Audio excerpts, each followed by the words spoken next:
Welcome to the Demystify Sci podcast. Today for you, we have a real treat. We have Dr. Avi Loeb, who is the longest-serving chair of the Harvard Astronomy Department, and he is here to talk to us about interstellar objects, aliens, and the things in the sky that we do not yet know a lot about. And so, to kick off, we have a very technical question. So, there have been 3 interstellar objects that have been discovered over the course of the last few years that have been sort of confirmed. 2 of them, you had a hand in sort of leading people to see the light. But it implies that if 2 of them have hit the Earth, it would imply that there's a lot more interstellar objects that are already on the Earth. But when you look through the literature at the dates, the ages of these objects, all of the dates seem to converge on the fact that the meteorites that have been dated are 4.5 billion years old. But if they're interstellar, how is it possible that they're still 4.5 billion years old? The stars are of different ages. What's going on? Well, an excellent question, and there is a very simple answer. There are 1,000 times more objects from within the solar system than interstellar objects. So for every rock that you get from interstellar space, there are 1,000 more, roughly of the size of a meter, the size of a person, that originated in the solar system, meaning they were the building blocks. Think about planets as being built from bricks. And actually, they started from dust particles that condensed at the plane of the so-called protoplanetary disk. So heavy elements sank to the mid-plane and started making dust particles that stuck together and made bigger and bigger objects, rocks, that eventually combined to make planets like the Earth, the rocky planets. And then some of the outer planets accreted additional hydrogen and helium, and that's what makes Jupiter, for example. It has some core that may be rocky, and the rest was accreted from the surrounding gas, because the most abundant element is actually hydrogen in the universe. And by the way, that was not obvious, I should say, as an anecdote, that if you go back 100 years ago, people thought that the sun is made mostly of the same elements as the Earth. Okay, and then the first woman who did her PhD in astronomy, the first person who did a PhD in astronomy at the Harvard Radcliffe College was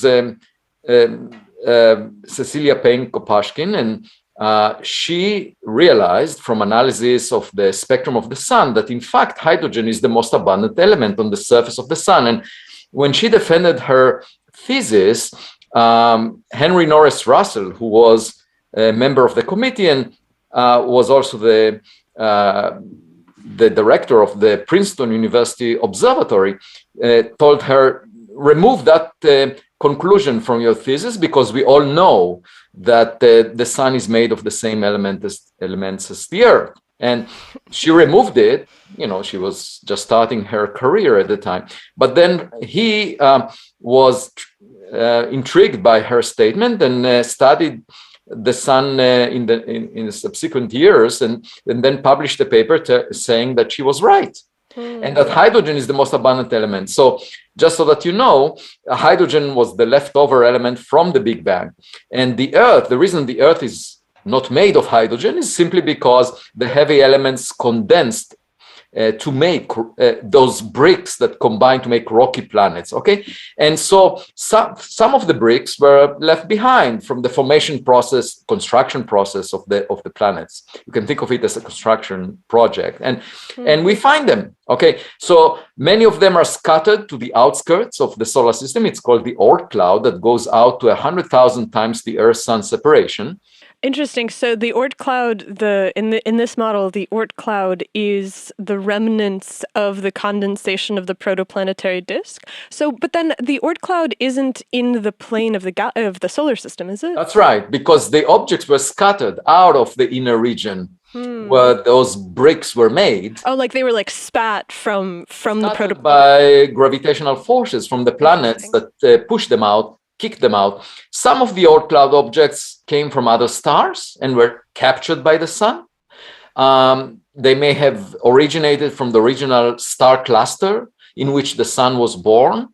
But at any event, so we just haven't found these then, right? That's the idea that no. So all cloud, all cloud objects make long period comets. They are icy because they are covered with ice because they're in the outskirts of the solar system, and it's very cold out there. And every now and then, one of them comes close to the sun and and the ice gets evaporated. You see a cometary tail. Yeah, I guess I just mean we haven't found any like chunks of these on Earth yet. We haven't found any interstellar objects that we can put our hands on and really date them and see where they're coming from.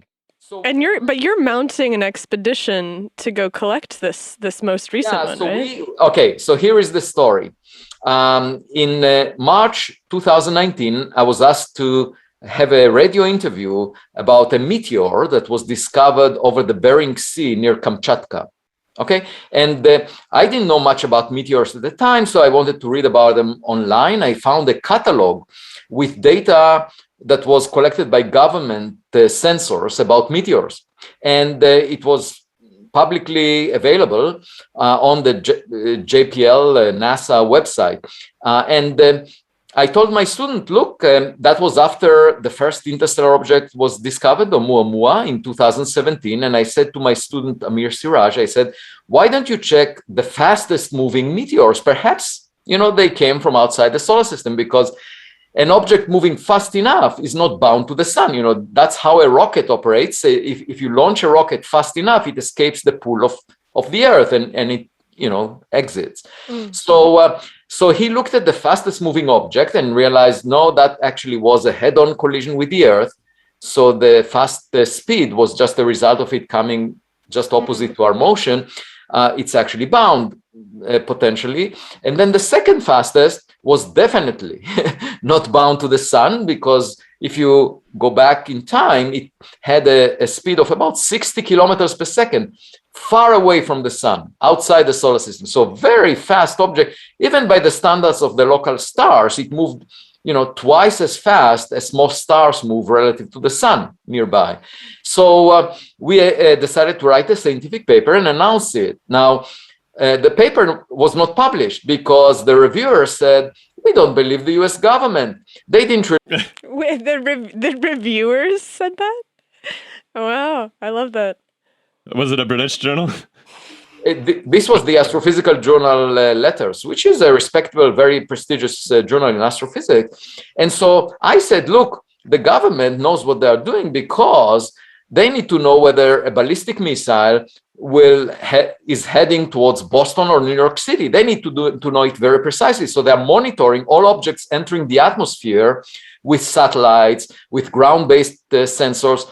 You can't say the government doesn't know what they're doing, and they don't release the error budget, the uncertainties, just because they don't want to reveal to adversaries, to other nations, the precision by which they know the data. So then I at the time I was chairing the board on physics and astronomy of the National Academies, and a member of my board, Alan Hurd, was from Los Alamos, and I complained to him at dinner about my frustration with the referees that do not believe the government, suppress progress in scientific knowledge. And so he said, well, let me look into that behind the national security fence. And he tried to promote the release of the uncertainties and sent me an email saying the uncertainties are less than 10%, meaning that your conclusion is definitely valid. We went back to the reviewers. They still said, that's not enough. We don't believe an email coming from Los Alamos. That is not sufficient evidence.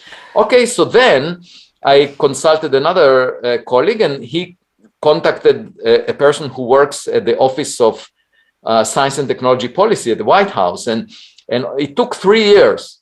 And eventually, a couple of weeks ago, a formal letter was tweeted from the Space Force, or the US Space Command, to NASA, saying, this meteor that was identified in the paper by Siraj and Loeb is indeed interstellar at the 99.999% confidence, period. Wow. Now, That's The a lot of question confidence. is, so we resubmitted our paper for publication just a few days ago, and moreover, the U.S. Space Command released, together with NASA, they signed an agreement a year ago, and all of this came together. They signed an agreement to release some light curves of meteors because NASA was tasked in 2005 to find all the objects that may collide with the Earth that pose a risk to our lives, that may destroy a city. And they recognize that they're falling short of their task. They're not really identifying all the objects they need. So they ask for help from the Pentagon, because the Pentagon monitors all the objects that hit the Earth, right? Because they are looking, it's a missile warning system. So NASA signed an agreement in 2020 with the Pentagon about sharing information. And as part of that is this confirmation letter and the light curves of meteors. So we went.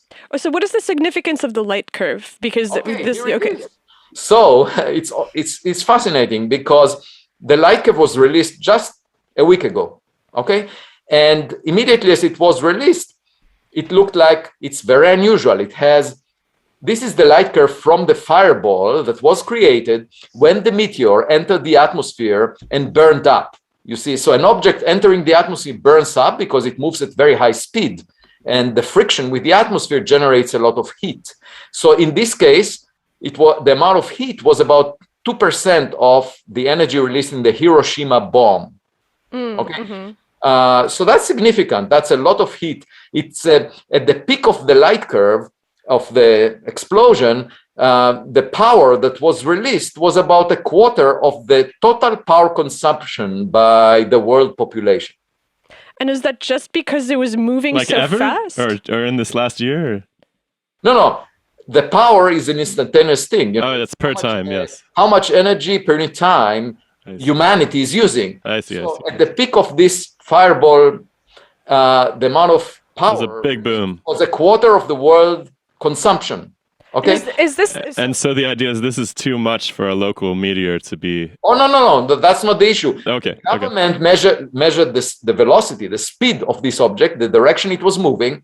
So based on that, we were able to tell that since it entered so fast, it must have been unbound to the sun, because if you go back in time, it's a speed that is so large that the sun's gravity cannot bind such an object. So it came from outside the sun. So that's what the government confirmed. But the light curve gave us additional information because it had 3 flares in it. Mm-hmm. And moreover, they told us, the government said that the most powerful flare, where the velocity of this object was measured, occurred at an altitude of 18.7 kilometers, which is relatively low in the atmosphere. So that meant the object actually penetrated throughout the atmosphere all the way to the base of the atmosphere at a height of 18.7 kilometers without disintegrating. Now, what does it mean? It means the material strength of the object was quite high.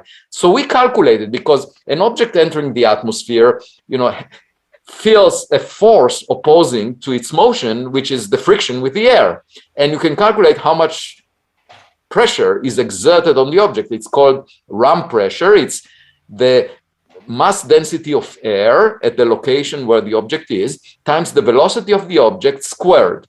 That's the amount of momentum per unit time, per unit area, which is opposing the motion of the object. And this actually puts stress on the material. So when this force is strong enough, it will tear the meteor apart. It will tear the object apart. So this is some kind of new meteor that we haven't, this is some sort of new material or new composition? That's exactly the point. So we were able to calculate that the object disintegrated very, low in the atmosphere, meaning that it had a very high material strength, stronger than iron. And is the calculation of how low it was in the atmosphere comes down to the fact that there are only 3 flares and not more? Because I'm looking at the intensity versus time graph right now, and it looks like, so it's like 2 flares that are about the same size, and then 1 larger one, and then it immediately goes back down, and the intensity is very low. And so you think that that's where it broke up? No, that's what the government measured the position, the elevation where the final brightest flare was, and the speed of the velocity of the object at that point. Okay. And from that, we can infer how much stress was acting on the object. So we say the object at that point lost its integrity. You know, it wasn't able to sustain its structure, and so, but it ends up being a very strong stress. So iron would have disintegrated higher up in the atmosphere. By how much? A stony meteor, you know, if you just take rock, it would have disintegrated far above where this object was. So the fact that the object was able to survive, to sustain itself down to this level in the atmosphere implies that it's actually tougher than an iron meteorite, you know, and, you know, it's 2 times tougher than an iron meteorite, and it's more than 20 times tougher than a stony meteorite, the most typical. You know, only 5%, 20th of all rocks falling from the sky are made of iron. Okay, so just talking about iron by itself is discussing a small minority of all meteorites, and this object was even tougher than that. So my point is, it was, in terms of its composition, a rare object. What are some candidate compositions? What are some of the materials? Is there a narrow window of what those can be? Yeah, so there are some materials. Now, the point is, we don't need to speculate. Why? Because when the object disintegrated, there were droplets. It was melted. That's what happens to a meteor. And then droplets of it fall down, in this case, to the ocean. Okay. And this was the ocean next to, off the coast of Papua New Guinea, a beautiful location. So we know where these relics, these fragments fell in the ocean, and we are planning an expedition. And the ocean is pretty deep there, I should say. It's 1.7 kilometers deep. But you can, we actually got already a person that owns a ship that is interested in working with us, and I just need to get it funded, and we need to decide about the timing. But the idea would be to go there to this region that has roughly a size of a kilometer, because there is some uncertainty of exactly where things landed, and survey, basically scoop the ocean floor for all the small fragments that were left from the meteor. Now, how do you find them? Well, you use a magnet, because these are mostly magnetized, whereas seashells are not magnetized. So you just scoop the surface. That could take a week, but it was done before. It can be done in this case. And then we bring those fragments to a laboratory and examine their composition. So that's the beauty of this, that you can put your hands on the material that made an object that came from outside the solar system. Now, would that be the first time that anybody's done that? Yes. That would be, promise us that you'll also date the object. Oh yeah, we can date the object based on its composition. If there are, for example, radioactive elements that we can find in it, then based on their lifetime, half-lifetime, then we can figure out the age of this. And as you said, you know, we can demonstrate beyond a reasonable doubt if that the object did not come from the solar system, either by its age or by its composition. Because if an object came from another star, you know, that star was exposed to a different supernova explosion nearby, to a different collision of 2 neutron stars that produced the rare elements that we find here on Earth. So it's unlikely that the heavy element abundances would be the same. Moreover, that's if you assume just a natural origin, but imagine that it's a piece of equipment, okay? Just like a spaceship, that is defunct. Suppose Voyager, okay, we sent out Voyager. 1 billion years from now, it will be completely defunct. It will not operate anymore. And suppose it collides with a planet like the Earth. You know, it will burn up in the atmosphere, and some relics would be on the ground. And if there is a civilization there that will examine those fragments, they would realize that it's a piece of equipment, because the abundances, you know, they are not what you expect for a natural object. What would it be? What was it made out of? Like, what kind of rock will they look at when they get the broken pieces of the Voyager? Well, it will not be a rock. So they will find metals, alloys that we produce to make Voyager. And I guess, I mean, could they mistake it for a meteor? no, so a meteor is just an object burning up in the atmosphere. You say nothing about its composition. I see. There are 95% of the meteors that we find from the solar system are made of rock, stone. I see. And that's for an obvious reason, because as we discussed before, these are the most abundant Lego building blocks of planets, okay? But then, we expect roughly 1 in 1,000 of them to come from interstellar space. And the first one is the one that we identified with my student based on its very high speed entering the atmosphere. Looking among all the meteorites that landed on the ground and finding the 1 out of 1,000 is, it's very difficult to do if you don't have a hint as to which one you're looking for. Mm-hmm. And the other thing to keep in mind is the Earth is a very small fishing net. Okay, Mm-hmm. so right now, at any given point in time, there are a million meteors the size of the one that landed near Papua New Guinea in 2014. There are a million of them, and the Earth is just scooping, one every few years because it has a small area relative to the region that it's going through around the sun. So there are lots of them. It's just that we can't see them until they burn up in the atmosphere. But we can see an interstellar object like Oumuamua because it was as big as a football field, 100 times bigger. And then from the reflection of sunlight, we could have seen it. But even that, we were able to do only over the past decade. Before that, we didn't have survey telescopes that allow us to see objects like that. So when Enrico Fermi asked 70 years ago, where is everybody? That's like sitting at home on the sofa and saying, where are my neighbors? Well, you have to look through your window. If you don't use a telescope, you won't find your neighbors. And so are you optimistic that we're going to start finding neighbors? Because it seems like this is what everything is starting to sum towards, right? The shift in conversation has become apparent where even the New York Times is reporting on apparent UFOs. Oh, the New York Times reported about this meteor as well just a week ago. And, over the past year, I had 2,500 interviews about my book, Extraterrestrial. And Wow. there is a huge amount of interest, and I'm trying to shift the conversation into the mainstream of astronomy. And we have the Galileo project that we can speak about.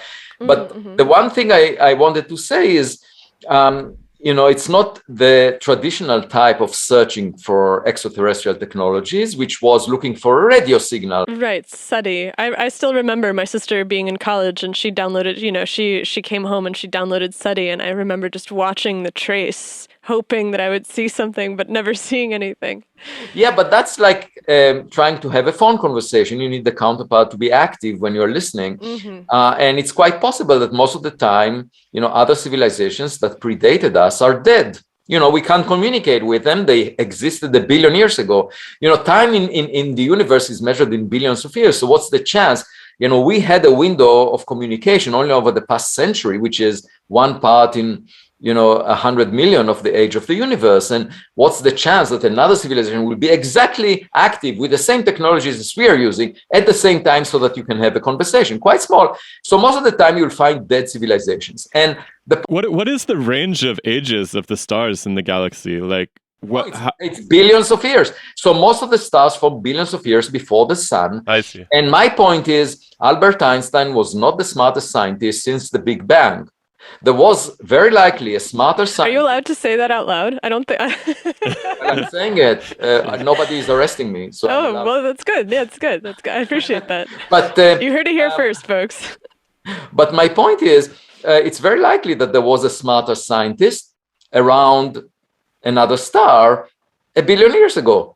And in that case, the civilization that existed back then may have sent probes that filled up the entire Milky Way galaxy, including the solar system by now.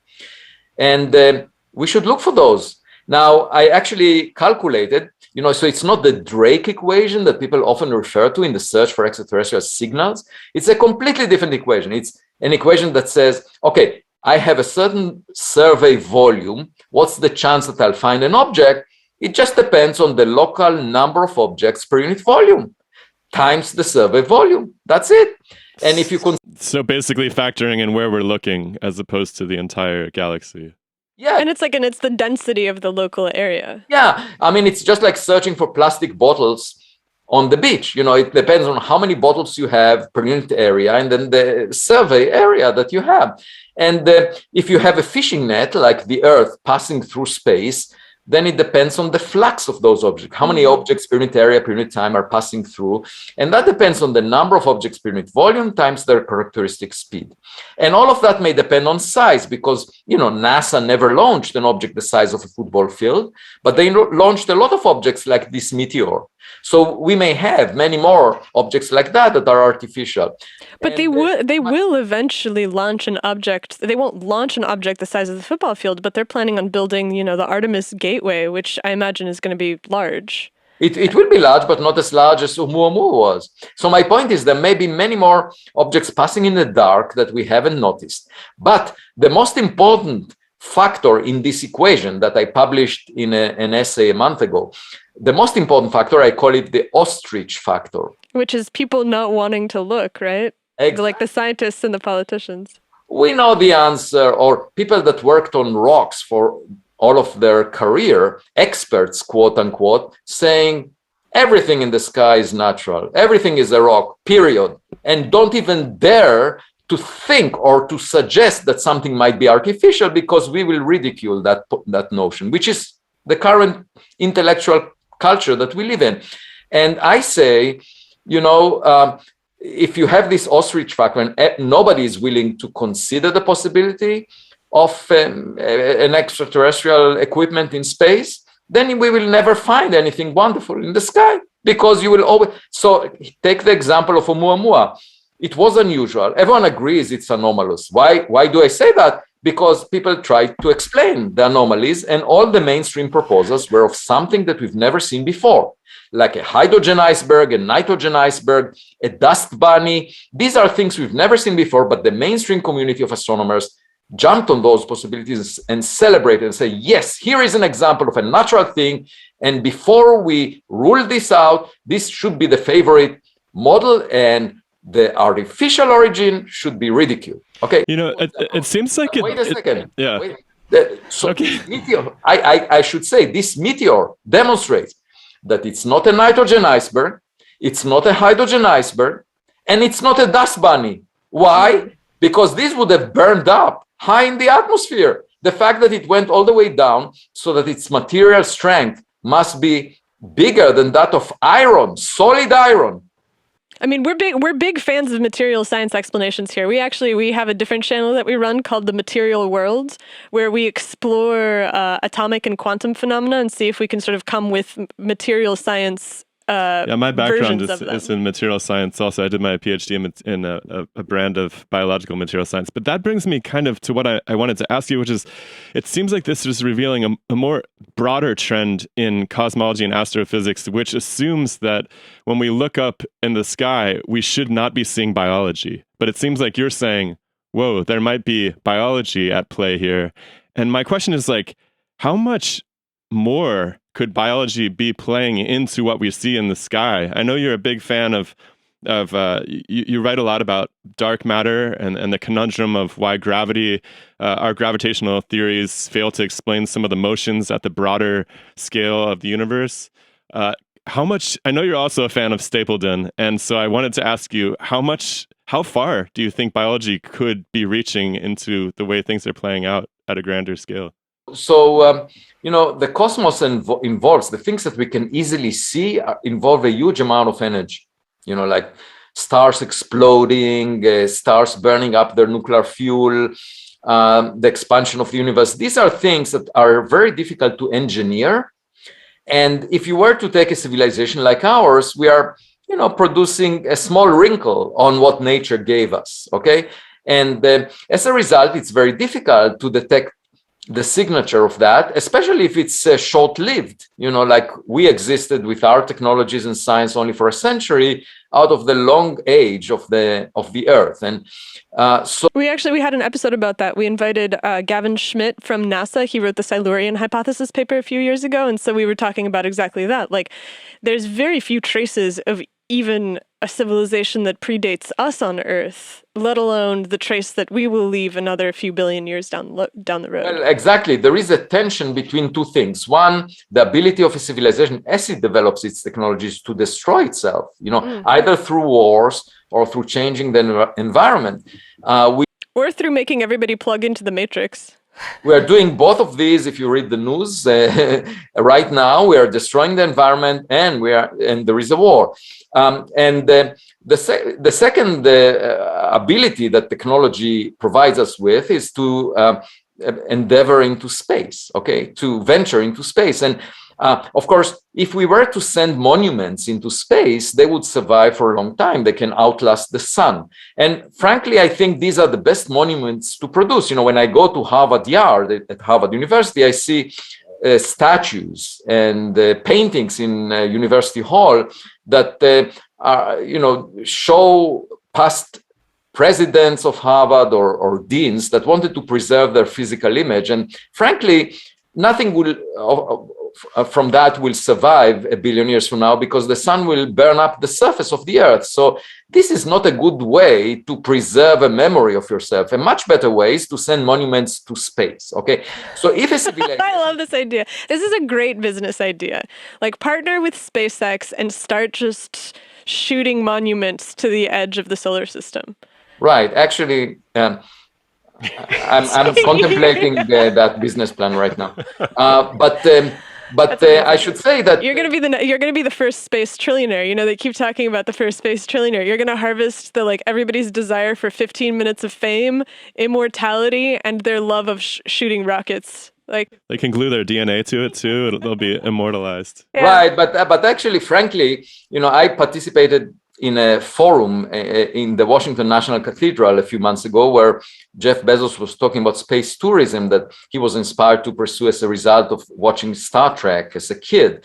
And I thought to myself, space, exploring space as a result of commercial interest is not the right approach, because there is no business plan to leave the solar system, for example. It should be driven by exploring the unknown, learning about things that we don't know about. And so to me, space is huge. If you lift your body by 1% of the Earth radius to 50 kilometers and you claim victory, that's not very impressive, even if you are a multi-billionaire, because the universe is 10 to the power 19 times bigger than the size of the Earth. So be modest. First of all, don't get pride out of exploring a little bit of space, because space is huge. Get a sense of modesty and explore. Try to figure out what's out there. And for example, one day there was a person on the street next to my home looking at our house, and my wife told me, "Who is this person? Is he stalking you because people know about you?" I said, "Well, I'll go out and check." And I went to that person. I'm not afraid. At this age, I don't have much to lose. Maybe I'll lose a decade or two of my life. That's pretty much it. I went to him and I said, "Who are you? Why are you watching it? Looking at our house for so long?" And he said, "Well, I used to live in this house 50 years ago." So I said, "Okay, well, do you want to see the backyard?" He was a kid. And he said, "Well, my father actually buried a cat in the backyard called Tiger." And I said, "I know this name because I saw a tombstone. We live in this house for 20 years, and I saw a tombstone with the name Tiger on it. I was hoping there is no tiger under the tombstone or nothing bigger than that. And now I know that there is a cat that was buried 50 years ago." So to me, it served as a lesson that if you share space with another being, sometimes that being, that visitor, may know more about the space that you own from the past. And therefore, we should welcome interstellar visitors, because they may know more about our solar system than we know. So we can learn from them. So we should welcome what we can learn from visitors. And that's part of my interest in seeking equipment from outside the solar system, because we can learn about new technologies. We might not be the smartest kid on the block. I mean, obviously, it will be a blow to our ego. We prefer to believe the universe is filled with microbes that we are superior to, with atoms that we are superior to. But perhaps there is a smarter kid on the block. My daughter's thought they are the smartest because they compared themselves to family members when they were young. But when we took them to the kindergarten, they were shocked that there is a smarter kid on the block, and they would have preferred to stay at home. And I believe this drives some of the psychology that many humans have. Which is that they want to maintain the illusion that they're the ultimate. Yeah, that's a virtual reality. We are attracted to virtual realities that flatter our ego. That's why some people put makeup on their face, because you pretend that you look better than you actually look like. I prefer to see the pimples in the face of reality, because if you know what reality is like, you can adapt to it. If you believe in an illusion, you get things wrong. For example, there were these philosophers during the days of Galileo that said, we don't want to look through a telescope. We know that the sun moves around the earth. They put him in house arrest. Today, they would have canceled him on social media. Now, if you were to ask those philosophers to design a spacecraft that would reach Mars, they would never get to the destination because they thought that Mars moves around the earth. So my point is, you can believe in virtual realities that flatter your ego, that we are at the center of the world. That's good. You will feel good about it. You can put Galileo in house arrest. Everyone would applaud. Yes, that's consistent with my religious beliefs. Great. Everyone would like each other. But the point is, you will not adapt to the reality that surrounds you, and you will never be able to have a space mission that will be successful if you adapt to that, if you believe in this virtual reality, because it's not the actual reality. Is this the same reason that physics doesn't tend to consider biological explanations for the large-scale structure of the universe as well? Yeah, so it's possible that there are phenomena that shape our universe that are misinterpreted because of the mainstream belief that discussing life in the universe is an extraordinary claim, and therefore it requires extraordinary evidence before we even introduce it to our lexicon. Now, of course, there are studies of searching for changes in the composition of atmospheres of exoplanets, and that will take us a decade or two to build telescopes that will be able to probe the composition of planets. But all of those assume that we are looking for primitive life, because that's most likely, because we are probably privileged, unique, and special. And just like my daughters thought, we're the smartest. Nothing like us existed ever. And we are about, let's not even discuss the possibility that we're not. Now, they also assume that it's the same scale of life as us, which has always fascinated me. They assume that there are little things that live on planets as opposed to things that are much, much, much bigger than human beings. Remember, there was a study a few years ago that demonstrated it was possible to drive photosynthesis solely with infrared light. Yeah. Where they found some deep, because normally when you start talking about creatures under the ice, people start to get onto the topic of like, where's their energy source? They need some kind of light in order to be able to to power the metabolic reactions. Well, they need energy, but not necessarily light. So it may not be life as we know it. That's the whole point. But more importantly, you can even have it in stars that have sufficiently low temperatures on their, like they are called brown dwarfs on their surface. Do you know the writings of Thomas Gold? Yeah.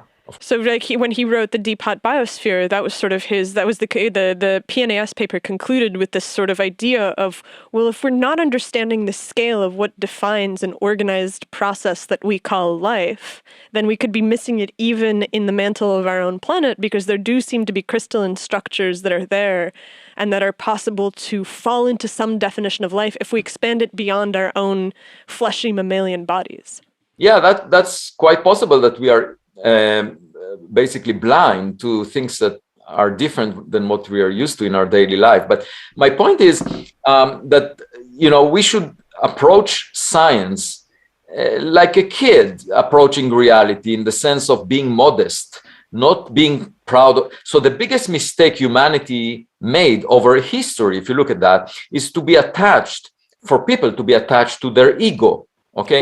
To their ideas and to institutions, right? So and their careers, and we think about this all the time, and I saw that you wrote about this as well, which is this idea of what would it actually take for the scientific community to shift on consensus? How many reputations have been made and built and maintained? Especially with fundamental ideas. And especially now where there's this culture of the science is settled, trust the science, believe in science, and you stand on the outside of it and you're like, that's an insane perspective to have on science. It's completely insane because, the only reason I'm a scientist is because as a kid, I was asking a difficult question at the dinner table and the adults in the room would dismiss that question because they didn't know the answer. And I thought that by becoming a scientist, I can address questions that I'm interested in and use the scientific method to answer them.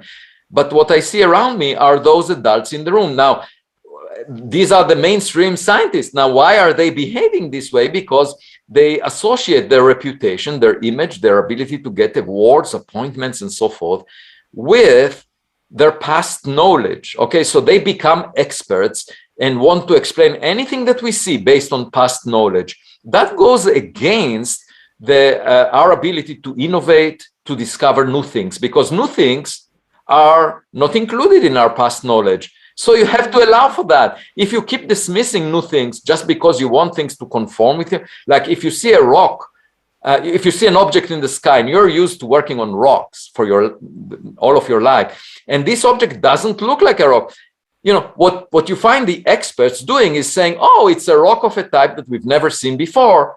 Forget about it. Okay, that's what they say. And there was this colloquium about Oumuamua, the object that I talk about in my book, Extraterrestrial, at Harvard. And when I left the room, one of these experts told me, Oumuamua is so weird, I wish it never existed. And when you think about it, it means it bothers me. A true scientific perspective. Now, it should be exactly the opposite approach, because you should say nature is trying to tell us something. If there is something unusual that we observe, then we should dig deeper into that because we might learn something new. Okay, it's exciting. Is there a way to incentivize the scientists to actually move forward with is there a way to incentivize that kind of progressive, curious attitude because everybody's just trying to protect their little turf and their tenure and their reputation. I mean there's Nobel Prizes awarded for their survival's stuff. On the table. Yeah.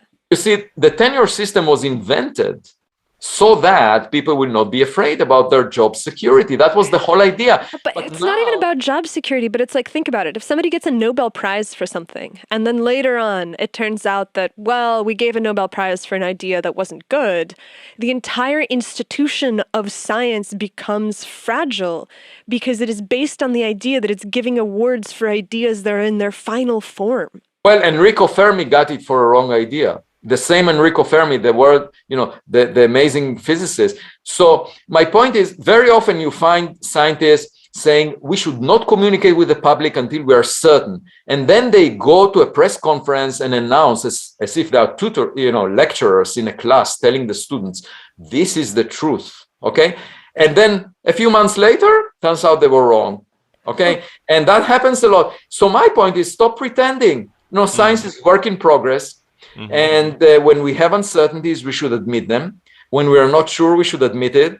But we should be curious. And the public would appreciate this honesty because then it will become transparent to the public. It's not as if there is a class system where...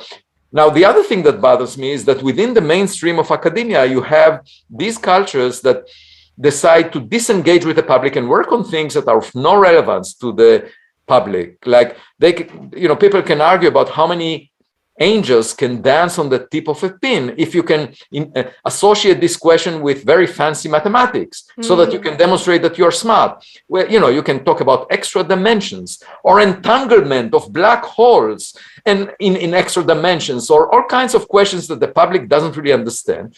But they allow the practitioners to demonstrate that they're smart because they can do mathematical gymnastics, convince gatekeepers or people on selection committees to give them awards and honors and appointments. They just show that they're using it as a sandbox to demonstrate that they're smart. Now, I noticed how simple in the Medium articles that you wrote, that was something that I really loved, where you used math. No calculus. But you used it in this very straightforward way where you were like, well, look, if we wanted to understand this is how we could construct this equation, and this is how the terms would relate to one another. And it was a very intuitive use of mathematics that I never see in scientific writing.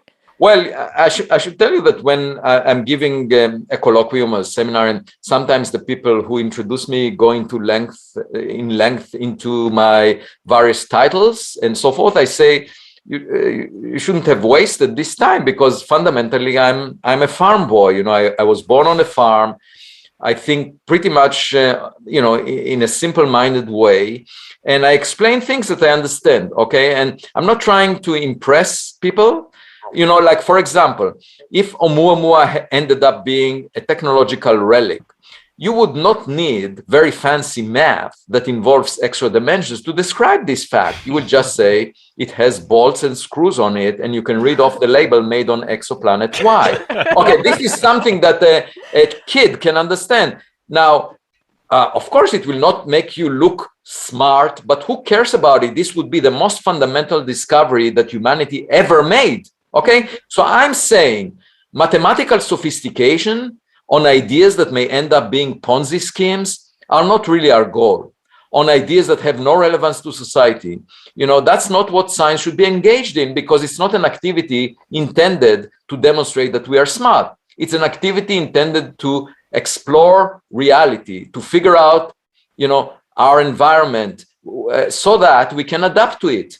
And that may not involve fancy math. So to have this culture within the mainstream of physics, where you have half a century of people doing mathematical gymnastics in the context of string theory, and when you ask them, okay, you are supposed to unify quantum mechanics and gravity, can you tell me, please, in those two cases where we have a need for your expertise, can you tell me what happens in the middle of a black hole where quantum mechanics and gravity play a role, or what happens around the Big Bang? Can you tell me how to resolve these singularities? They say, oh, it's too difficult for us. So, my point is, if I invite a plumber to fix the toilet at home, okay, and the plumber says, you know what, this is too difficult, I can't do it. And then I say, okay, well, I have another problem in my faucet, there is a leak. Can you fix that? And the plumber saying, no, that's also too difficult. I would argue this person is not a plumber, okay? So you can't, on the one hand, work with the ambition of unifying quantum mechanics and gravity for half a century, have no experimental test to what you're talking about, give each other awards, and pretend as if you're carrying forward the torch of knowledge about the physical reality, which is, how can that be the case? Okay, so you can call yourself a mathematician. That would be fine with me. Or just like this plumber, if the plumber would say, I'm actually a critic. I can make statements about movies, and I would say, fine, but I will not hire you as a. So my point is, you can do whatever you want. I have no problem. I have no issue about people working on mathematical concepts. I have no issue, but you can't pretend to be a physicist when for half a century you never made a prediction that can be tested, and moreover, you can't pretend that you are carrying forward physics in any way this way. Because one thing I learned from Bernie Madoff is he had a beautiful idea. It was very beautiful. People were willing to give money to Bernie Madoff. That illustrates how beautiful the idea is, that he would make money irrespective of what the stock market does out of the investment they give him. Well, perpetual motion machines have long been a favorite ploy for people. But the whole point is, you do the experiment, you ask him for the money back, and when he doesn't deliver, you put him in jail. I mean, obviously, the experiment is not a nuance, okay? It's not something you can give up on, because there are so many beautiful ideas. You can do mathematical gymnastics forever during your life, but it may have nothing to do with reality. So how do we tell? By doing the experiment, by looking for evidence. And somehow this element was taken out of the mainstream of theoretical physics, yet ideas that are possible to test, like checking whether there are objects in the sky whose nature is artificial, are being ridiculed by other parts of the mainstream. So you have a coexistence of people that are not willing to collect data on objects that are anomalous, at the same time as other people within the physics or scientific community are speculating about things that will never be tested experimentally. And I ask myself, what's the common thread? The common thread is pretending that, just demonstrating that you are smart and trying to maintain your image as an expert in both cases. It seems like the public also welcomes these sort of fantastical, almost mystical ideas because they are looking for somebody. They don't have the church as much as they used to in previous eras, and they need somebody to tell them that there's magic and that there's all these dimensions of existence that they don't know about, and there's something really wild and stunning, like literally stunning about it. Okay, there is also something stunning about thinking about extraterrestrial technologies, right? Because they might but I think that for people that becomes scary because the narrative is, I think that people look at themselves and they're like, okay, well, if we ran into an alien civilization that was less technologically advanced than we were, we probably would murder them and take all their resources. And so they look at aliens and they're kind of like, that doesn't sound like a good meeting, and that's the ostrich effect. I don't want to do that, and for good reason, because they're... No, it's not for good reason, because if they wanted to destroy us, they would have done it long ago, okay? So my view on this is we're just like ants on the pavement, and the ants can talk forever about what protocol, what strategy they should take, moving this way or that way when... someone walks on that pavement, okay? Someone on the street, a streetwalker is going by, but that would be irrelevant. The streetwalker may step on them or avoid them, unrelated to what protocol they adopt, okay? And my point is, we might be sort of middle of the road kind of intelligence. When I teach at Harvard, I often say to the class on the first day, half of you are below the median. And at Harvard, the students all want to believe that they are the top 1%. And it's a statistical fact. That's how a median is defined, that in every class, half of the students are below the median, irrespective of who is in the class. Okay, that's the definition of a median. And so my point is, if I had to guess, I would say... That must be an existential struggle for those kids on the first day of class.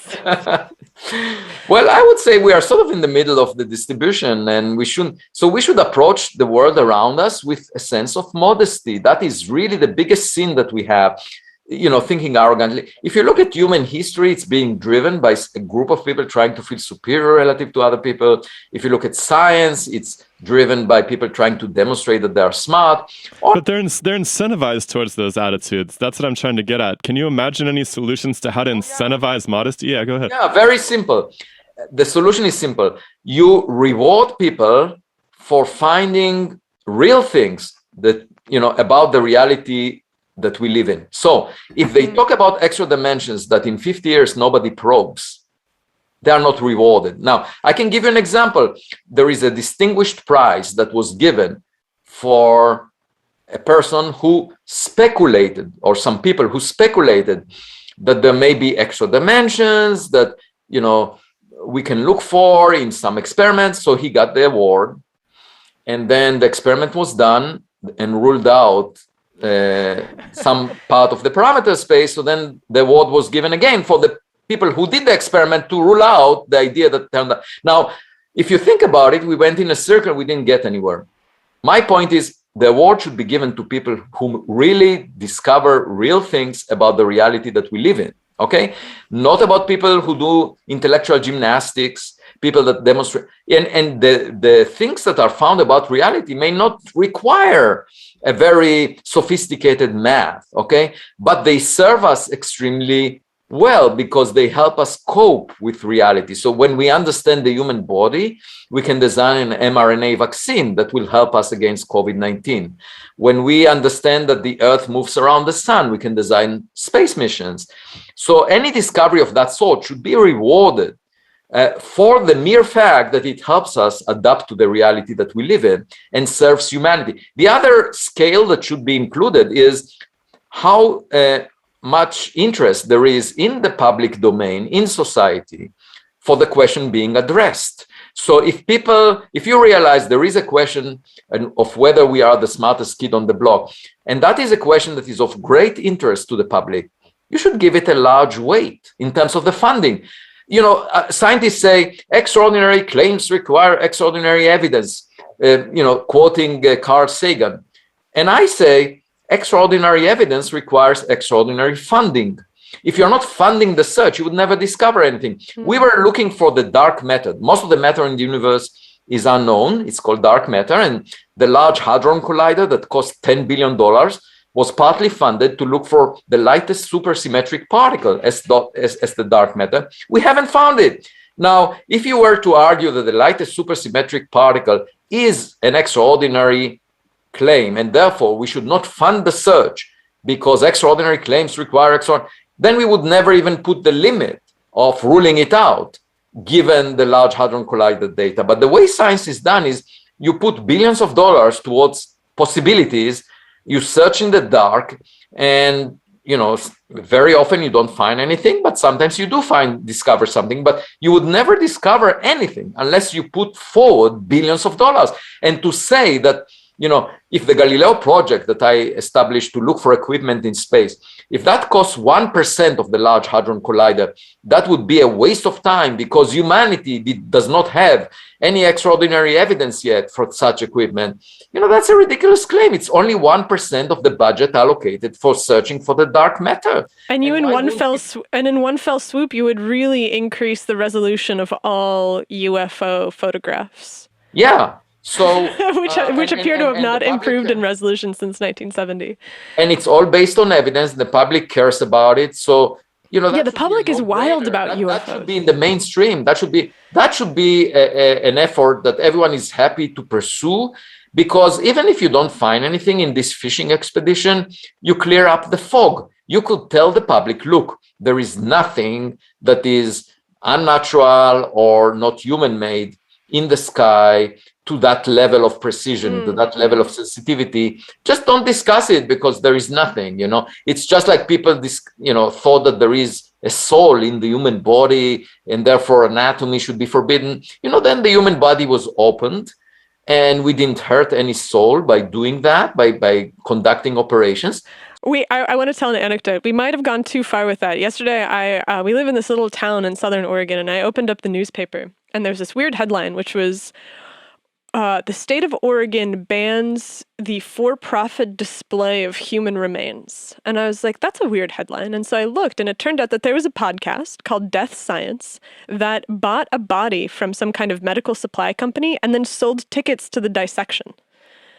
And they didn't anonymize the body, so the guy's name was still on it, and the widow saw photographs of her husband's body dismembered on a table in front of a paying audience. So while, I think that there is, we do have a tendency to go in these crazy directions where we have these spiritual constraints on what it is that we can look like, and then we remove the spiritual constraints, and then we go in some crazy direction, and then we're like, well, maybe we need to revamp this. But I think that there's something about the way that people respond to this mathematical magic, which gives them a sense of the sacred in a way that aliens don't. Because like you said, if there are aliens and we discover that we're the middle of the road, we're not the greatest civilization that has ever lived, that is not the aspirational, godlike position that we want to occupy in the world. But if we have spooky particles that are doing crazy things, then we live at the pinnacle. People want science to prove magic to them, really. Yeah, they want. Look at my daughters. I mean, they are really happy, even though they know there is a smarter kid on the block. Of course, it changed their perception. If I were to ask them whether they want to go on the first day that they spend at the kindergarten, whether they prefer to be at home, they would say, yes, we prefer to be at home because then we would not know about these other kids. But, I think at the end, if you know about the other kids, it helps you because if they're smarter, you can benefit from their wisdom. You can just think as a business person. If there is a technology we can import to Earth that will take us 1 million years to develop, if they know the answers to questions to which we don't know the answer because we don't know what happened before the Big Bang, we don't know what dark matter is, and then they tell us, we use dark matter as rocket fuel. And, it's the most abundant constituent of the universe. There is so much of it. We just cannot understand how you used ordinary matter for rocket fuel. There is much more dark matter out there and you can do magic with it. That will elevate our ability to send crafts to space, And I would rather look over the shoulder of a smarter kid in the class, because then remain ignorant, you see, because I don't care. You might argue it looks like cheating in an exam where you're faced with some issue or some problems and you can't figure it out yourself. But if we can save 1,000,000 years in the process. But what if they tell you the stars are like the galactic rotation curve? There is no dark matter, and it's just because the stars are moving how they want to. What, would people be able to accept that, even if it was a more advanced civilization telling them these things? Well, if they have, of course, everything in science is based on evidence. You see, the evidence should be the guide, because prejudice very often gave us the wrong sense of reality. Okay, so we know that, and if they would argue that, they would also provide us with the evidence. Okay, and then of course it will be convincing. You see, the beauty of science is I don't need to be liked on Twitter. Frankly, I don't have any footprint on social media. I don't care about it. I don't care how many likes I have. Why? Because if the Galileo project gets a high resolution image of an object that definitely did not come from this Earth, because you can see the screws and bolts and you can tell that it's not a technology made by humans, then I would be happy, because I would know the answer. It's just like Galileo knew the answer when he looked through his telescope. Whether other people accept that or not is completely irrelevant. I would know that there is a neighbor who is more capable than we are. Now, it may take people some time to catch up with this notion. They may resist it. They may have a problem with it. They may engage with the object, trying to bring it down. It won't change anything. Just like it didn't change anything when the church and philosophers argued that Galileo is wrong. The Earth continued to move around the sun. Who cares what they say? Who cares how many likes the idea has on Twitter? That's irrelevant. Now, of course, if you want to live in a virtual reality, you can put goggles on your head, or you can take drugs. You can do a lot of things that make you believe in something that is not true. But that will not change the reality that we all share. I think that's the greatest hope for scientists and for so many theorists who are out there whose theories are not getting the attention that they believe they deserve. I have so many friends in different disciplines, and I'm like, don't worry. If you're right, it will prove out eventually. Like, nature can't hide forever. So I think that's a really hopeful note for maybe... cannot hide forever, but there is this ostrich factor, and we can be very late in figuring out nature just because we don't look. And I think that's a real risk, because if you look at animals, they don't build telescopes. The dinosaurs 66 million years ago, they didn't look up. They were very proud of their huge body. They dominated their environment, and they thought they would last forever, and they ate grass. But then came this giant rock the size of Manhattan Island and tarnished their ego tree. Okay, so we can be just like those dinosaurs. We can deny that there is anything we are missing. All the rock, everything in the sky is rocks that are naturally produced, even if they are unlike anything we've seen before. They are made of nitrogen, hydrogen, they are dust bunnies. We can invent all of these. They would be accepted by the mainstream of astronomy. And my point is, if we keep doing that, we will not learn that we are wrong. And we could be just like those dinosaurs that will disappear one day because they didn't adapt to the reality that they are surrounded by. I think that this is a fantastic thought to carry with us. We've been talking for a little over an hour. This is the direction of science that we ourselves want to see happen in the world, because it seems there's a writer that I love. His name is Paul Feyerabend. And he wrote a book called Against Method. And in this book, he argues in favor of scientific anarchy, which sounds scary at first, but it is the idea that when you encounter an idea, you cannot prize it for its age or its belovedness in some community. You have to be able to look at it from a fresh set of eyes and evaluate it to see if it fits better. And that is something that I want to see more of in the world, because science has become this terribly calcified discipline where ideas are selected and defended by committee, by consensus, by groups of people. And that groups of people value being groups of people. That's by definition. Stanley Milgram did experiments about this. The Stanford Prison experiment was about this. There's a library full of psychological literature about this.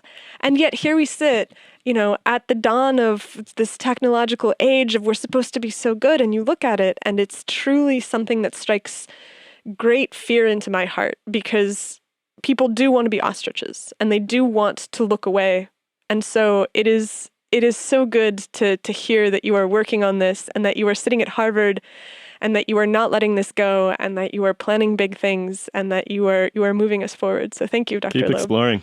Well, thank you for having me. And one reason I seek intelligence in space is because I don't often find it here on Earth. All right. Well, thank you so much. Hopefully we'll catch up with you down the road. You got a new book coming out or anything we can look forward to? Yes. All right. There are a number of projects, including an NFT with Snow Crash and a book and this expedition to Papua New Guinea, and a lot of things are happening. And, awesome. We live for a short time. I'm trying to take full advantage of the time that I have and not worry about how many likes I have on Twitter. That's beautiful. Good advice. Though I would suggest inviting fewer strangers into your backyard. Well, some of them funded the Galileo project. There were a few multi-billionaires that came over, and I get to meet some very unusual people, I should say. Every day there are new opportunities, so it's fascinating. I've never encountered those when I was just doing traditional astronomy.